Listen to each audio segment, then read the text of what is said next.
قرآن کریم میں اللہ ہمیں آپ کو ہم سب کو پڑھنے کی سمجھنے کی عمل کی توفیق عطا فرمائے۔ آج سب سے بڑا فقدان یہ ہو گیا کہ ہم قرآن کو مانتے ہیں لیکن قرآن کی نہیں مانتے۔ قرآن کو مانتے ہیں کہ قرآن اللہ کا آخری کلام ہے، لیکن قرآن کریم ہمیں کیا بتلاتا ہے وہ ہم مانتے ہیں۔ اس کے ماننے میں ہم لوگ لے تو لال اور حجت بازی کرتے ہیں۔ قرآن کریم میں رب تعالیٰ کا ارشاد گرامیہ فرمایا، اے میرے محبوب پیغمبر وَإِذَا سَأَلَكَ عِبَادِي، جب آپ سے میرے بندے سوال کریں میرے بارے میں، وَإِذَا سَأَلَكَ عِبَادِي عَنِّي فَإِنِّي قَرِيبٌ، جب میرے بندے آپ سے میرے بارے میں سوال کریں کہ اللہ کی ذات کہاں ہے، کتنی دور ہے، کس قدر قریب ہے، اللہ کی ذات کس کی سنتی ہے، رب تعالیٰ ارشاد فرماتے ہیں میرے محبوب پیغمبر اعلان کر کے فرما دو، انی فإنی قریب،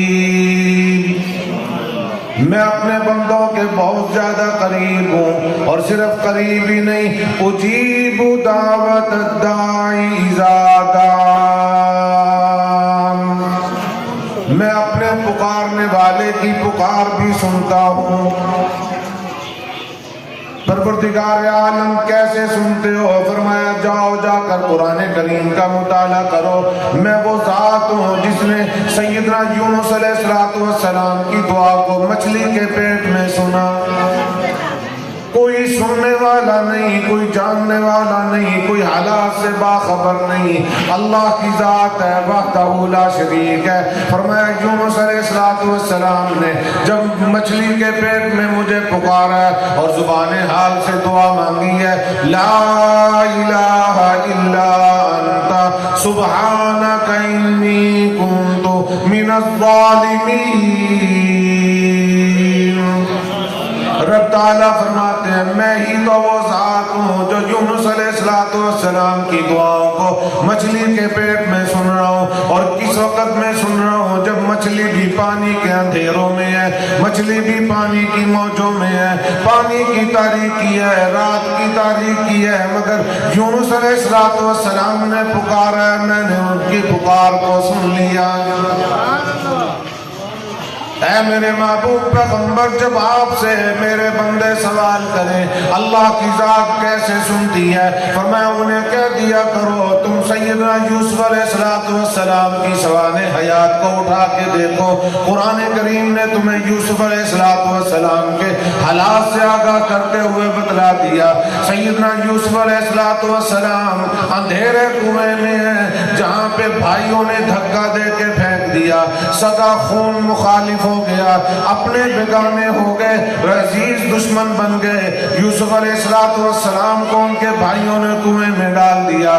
سیدنا یوسف علیہ السلام نے کنویں میں جب اللہ کی ذات کو پکارا، رب تعالیٰ کی ذات فرماتی ہے میرے پیغمبر فی غیابت الجب، اس اندھیرے کنویں میں نے یوسف علیہ السلام کی دعا کو پورا کیا۔ سیدنا ابراہیم علیہ السلام نار نمرود میں نمرود جلانے کے لیے ڈال چکا ہے، جلانے کا پروگرام بنائے ہوئے ہے۔ ابراہیم علیہ السلام تنے تنہا ہیں، اکیلے ہیں، کوئی پرسان حال نہیں۔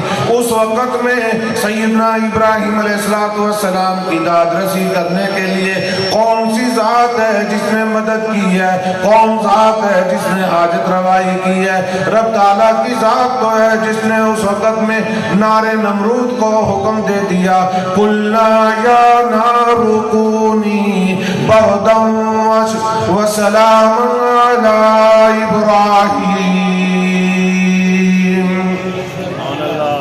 اللہ کی ذات ہے کہ جس نے دعاؤں کو سنا ہے، رب تعالیٰ کی ذات ہے جس نے اپنے پیغمبروں کی دعاؤں کو پورا کیا ہے، اور اللہ کی ذات ہی حکم فرما رہی ہے میرے پیارے نبی، میرے پیارے محبوب، آپ سے جب میرا بندہ میرے متعلق سوال کرے اسے کہہ دو میں بہت زیادہ قریب ہوں۔ ہمیں مانگنا نہیں آتا، مانگنے کا ہمیں طریقہ اور سلیقہ نہیں۔ اللہ کی ذات کو ہم میرے دیتے ہیں کہ خدا بند تعالیٰ سنتا نہیں۔ اللہ کی ذات اپنے پیدا کیے ہوئے پتھر میں رہنے والے کیڑے کی بھی سنتا ہے۔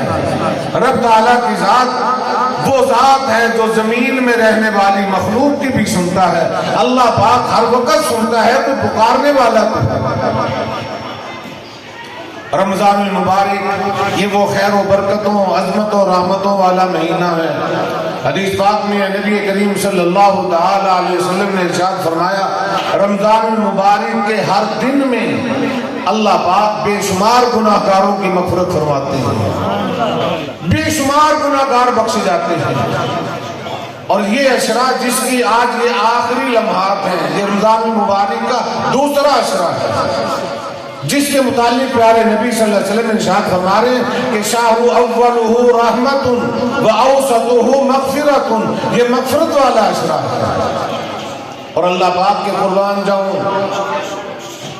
انسان سے خطائیں ہوتی ہیں، اولاد سے خطائیں ہوتی ہیں، ماں باپ اس کو بخشنے کے لیے طرح طرح کی قیدیں لگاتا ہے۔ آج کے بعد مجھ سے وعدہ کر، آج کے بعد تو گناہ نہیں کرے گا، آج کے بعد میری نافرمانی نہیں کرے گا، آج کے بعد تو یہ گناہ نہیں کرے گا۔ لیکن اللہ کی ذات کتنی کریم ذات ہے، اللہ پاک اس عشرے میں بخشنے کے لیے کسی بندے کو قید نہیں لگا رہے کہ میں بے نمازیوں کو بخشوں گا، میں آج زانیوں کو بخشوں گا، میں آج شرابیوں کو بخشوں گا، نہیں، فرمایا گناہگار کوئی بھی ہو میرے دروازے پہ آ جائے، میں خدا اعلان کرتا ہوں آنے میں دیر ہے، میرے بخشنے میں دیر ہے۔ وَأَوْسَطُهُ مَغْفِرَةٌ، دوسرا عشرہ مغفرت کا عشرہ، گناہ بخشوانے کا عشرہ۔ یہ اللہ پاک نے تیری میری زندگی میں چند لمحات باقی دیے ہوئے ہیں، توبہ کر۔ توبہ کرنے کے لیے ضروری نہیں، اللہ پاک نہیں چاہتے کہ میں اپنے بندے کو رسوا کروں، میں اپنے بندے کو ذلیل و خوار کروں۔ اللہ پاک فرماتے ہیں نہیں نہیں، میں نہیں کہتا تو چوک پہ کھڑا ہو کے معافی مانگ، میں نہیں کہتا تو مجمع میں کھڑا ہو کے معافی مانگ، میں نہیں کہتا تو برادری اور خاندان کے سامنے کھڑا ہو کے معافی مانگ۔ اور میرے بندے تو جہاں بھی موجود ہے تو وہی دامن پھیلا لے، دل ہی دل میں مجھے پکار لیا کر، مجھ سے مانگ لیا کر، مجھے اپنی کبریائی کی قسم ہے میں تجھے وہی بخش دوں گا۔ اللہ پاک اپنے بندے کو رسوا نہیں کرنا چاہتے۔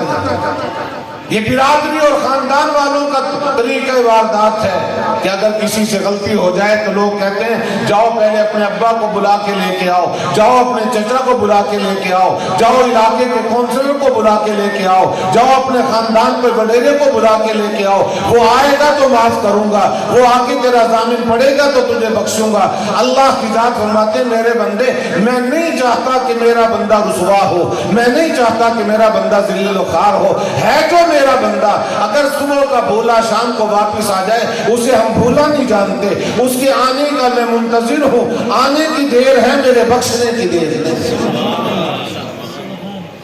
اور اللہ پاک کیسے بخشتے ہیں؟ سبحان اللہ۔ سیدنا موسیٰ علیہ السلام کی قوم ہے، موسیٰ علیہ السلام کا دور نبوت ہے، قحط پڑ گیا، پانی نہیں، بارش نہیں، جس کی وجہ سے ساری قوم بلک رہی ہے، کھانے کا راشن ختم ہو گیا، دانا دنکا ختم ہو گیا۔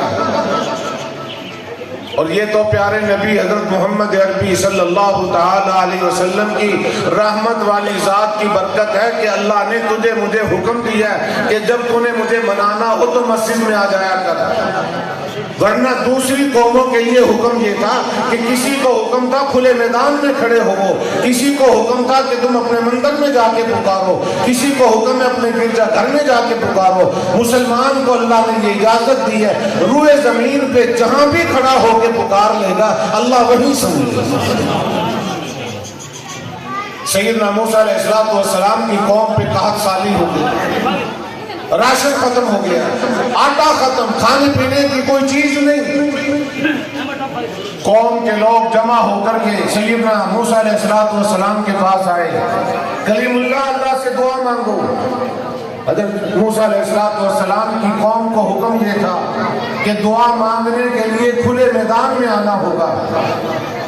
آسمان کے نیچے کھڑے ہو کے سب نے جمع ہو کے دعا مانگی. ساری قوم جمع ہو گئی, ہاتھ اٹھائے کھڑے ہیں, دعا ہو رہی ہے.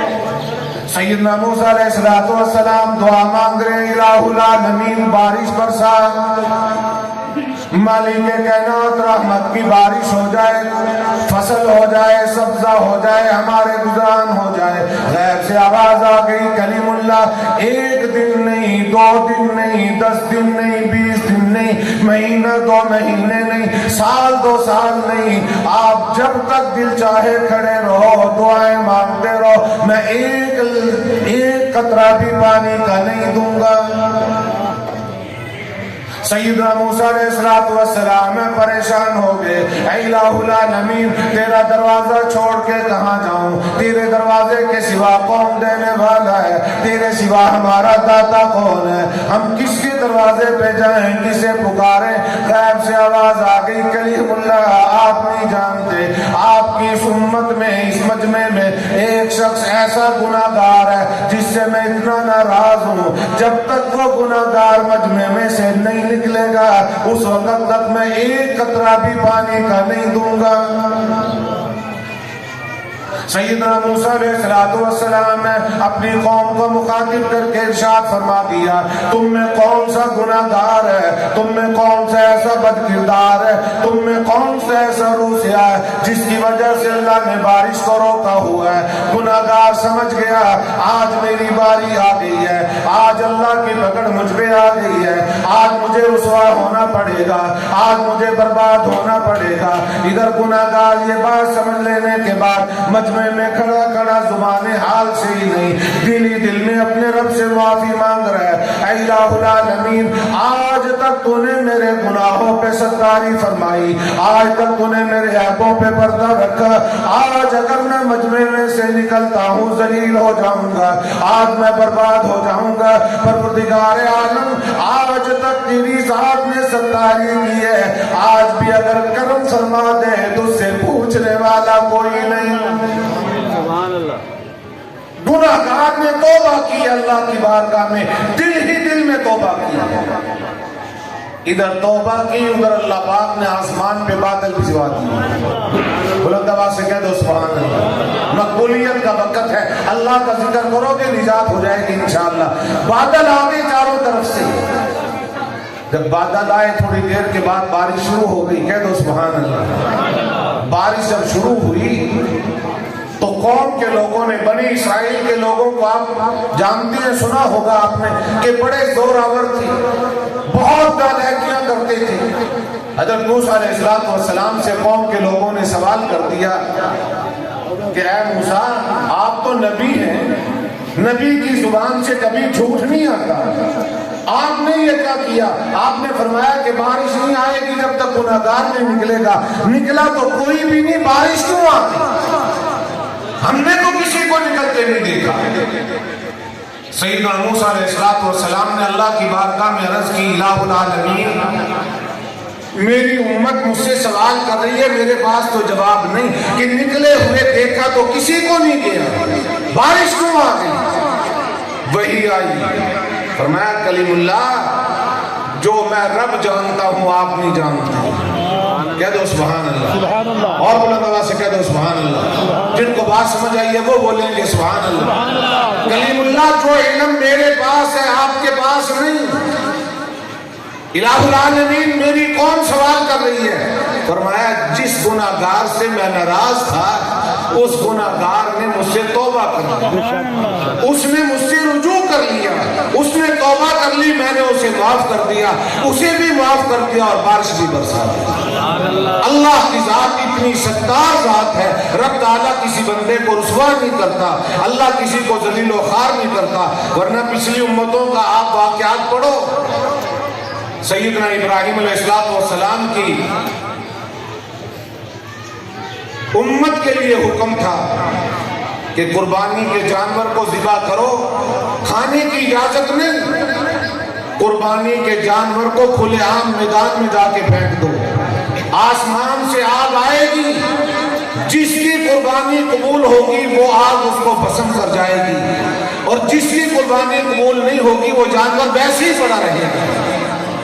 جن لوگوں کے جانور بچ جایا کرتے تھے، پڑے رہتے تھے، قوم کے لوگ ان کے ساتھ برائی سے پیش آتے تھے، تو بڑا بدبخت ہے ہمارے مجمع میں نہ آیا کر، تو بڑا بدبخت ہے ہمارے اجتماع میں نہ آیا کر، تو بڑا ذلیل ہے، تیری قربانی اللہ نے رد کر دی ہے۔ لیکن باری آمنہ کے در یتیم کی آئی، فرمایا میرے محبوب میں نے آپ کو رحمت للعالمین بنا کے بھیجا، امتی تیرا ہوگا، جہاں بھی دعا کرے گا، جہاں بھی مانگے گا، جس حال میں بھی مجھے پکارے گا، میں خدا وہیں اس کی سنوں۔ یہ مقبولیت کا وقت ہے، حدیث پاک میں اس وقت کی بڑی اہمیت ہے۔ اس وقت میں بے شمار گناہگاروں کی مغفرت ہوتی ہے۔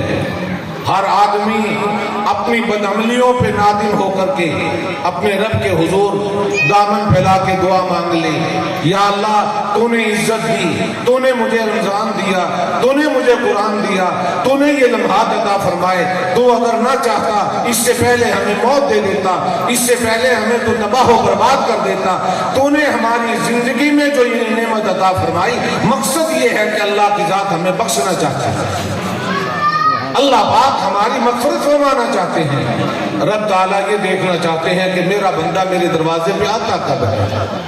یہ مقبولیت کا وقت ہے، ہر انسان اپنی دعا میں اپنے آپ کو بھی یاد کرے اور اپنے بڑوں کو بھی یاد کرے، بخل نہ کرنا، نہ سمجھنا کہ اللہ کی ذات تیرے میرے جیسی ہے، اللہ کے خزانوں میں کوئی کمی نہیں۔ حدیث پاک میں نبی کریم صلی اللہ علیہ وسلم نے ارشاد فرمایا کہ اللہ کے خزانے اتنے وسیع ہیں، اگر اللہ کی ساری مخلوق، توجہ ہے نا، اللہ کی ساری مخلوق، کتنی مخلوق ہے، آپ یہ نہ سمجھنا کہ پاکستان کے 20 لاکھ 22 لاکھ افراد ہوں گے، اللہ پاک کی 18,000 علماء نے لکھا ہے مخلوقات ہیں، اور کتنی کہاں آباد ہے اللہ کے سوا کوئی نہیں جانتا۔ حدیث پاک میں نبی کریم صلی اللہ علیہ وسلم نے فرمایا کہ اگر اللہ کی ساری مخلوق اللہ سے مانگے اور رب تعالیٰ سارے مانگنے والوں کو ان کے مانگنے کے مطابق اپنے خزانوں سے عطا فرما دے، توجہ ہے نا، کیا مطلب کہ کوئی فقیر ہے کہتا ہے یا اللہ 10 روپے دے دے، کوئی دوسرا ماڈرن فقیر ہے وہ کہتا ہے 100 روپے مل جائے، کوئی ساتھ والا دکاندار ہمسایہ وہ کہتا ہے اللہ کرے ساتھ والا ہمسایہ مر جائے یہ دکان میں لے لوں، کوئی مکان کے بارے میں کہتا ہے اللہ کرے ہمسایہ مر جائے یہ مجھے مل جائے۔ فرمایا ساری مخلوق اللہ سے مانگے اور جو چاہے مانگے، اللہ سب کو ان کے مانگنے کے مطابق عطا فرما دے۔ اللہ کے خزانے میں اتنی کمی بھی نہیں ہوتی کہ جتنی سمندر کے پانی سے کوئی آدمی سوئی ڈبو کر کے سمندر کے پانی کو کم کرے، اس قدر خزانے ہیں مالک کے۔ اور دور جانے کی بات نہیں، ہر آدمی اپنے گریبان میں جھانک کے دیکھ لے، ہم سارے کہتے ہیں میں غریب میں غریب، گریبان میں جھانک کے دیکھو، ایک سانس کی قیمت کا پتہ چل جائے گا کہ ایک سانس کتنا قیمتی ہے۔ جب انسان پر سکرات لگتی ہے، کروڑوں پتی ہو اربوں پتی ہو، وہ کہتا ہے مجھ سے ساری زندگی کی کمائی لے لو، مجھے ایک دن دے دے، مجھے 1 گھنٹہ مل جائے، مجھے آدھا گھنٹہ مل جائے، اس وقت پتہ چلتا ہے کہ سانس کی قیمت کیا ہے۔ اللہ کی ذات اگر کسی کو آنکھ دے کے آنکھ کی نعمت چھین لے، دنیا بھر کی کمائی لگا دو لیکن وہ آنکھ نہیں مل سکتی جو رب نے دی ہے۔ اللہ نے ہاتھ دیے، پاؤں دیے، ہمیں ان کی قدر نہیں۔ خاکم بدہن، اگر اللہ کی طرف سے کسی پہ پکڑ آ جائے اور کوئی فالج کا مریض ہو جائے، اس سے یہ پوچھو کہ یہ بتلا ہاتھ کتنی بڑی نعمت ہے، یہ بتلا پاؤں کتنی بڑی نعمت ہے، پھر پتہ چلے گا کہ غریب کون ہے۔ حدیث پاک میں فرمایا نبی کریم صلی اللہ علیہ وسلم نے الدنیا کأنک غریب، یہ ساری دنیا غریب ہے، اللہ کے خزانے اس سے کہیں زیادہ ہیں، اور اللہ نے اپنے بندوں پہ بے شمار کرم فرمایا ہوا ہے۔ تنگ آ کر کے، پریشان ہو کر کے، مصیبت میں، دکھ میں، تکلیف میں آدمی کہہ دیتا ہے یا اللہ اس زندگی سے موت بہتر ہے۔ پیارے نبی صلی اللہ علیہ وسلم نے فرمایا موت کو کبھی نہ مانگا کرو، اللہ سے ہر وقت ایمان کی سلامتی والی زندگی مانگو۔ زندگی کا ایک سانس اتنا قیمتی ہے، پیارے نبی صلی اللہ علیہ وسلم نے ارشاد گرامی فرما دیا، فرمایا اگر انسان کروڑوں برس زندہ رہے اور کروڑوں برس زندہ رہ کر کے وہ طرح طرح کے عیب کرے، طرح طرح کے گناہ کرے، طرح طرح کی برائیاں کرے اور سارا کچھ کر لینے کے بعد اللہ کی ذات اگر اسے ایک سانس ایسا عطا فرما دے جس سانس میں وہ اپنے مالک کے دروازے پہ آ کر کے رو پڑے اور زبان حال سے سر سجدے میں رکھ کر کے آنسو بہا دے، اللہ کی ذات قادر ہے ایک لمحے میں، ایک گھڑی میں کروڑوں برس کے گناہوں کو معاف کر دیتا ہے۔ ایک سانس اتنا قیمتی ہے، اس کی قدر کرو۔ ایک دن اتنا قیمتی ہے، اس کی قدر کرو۔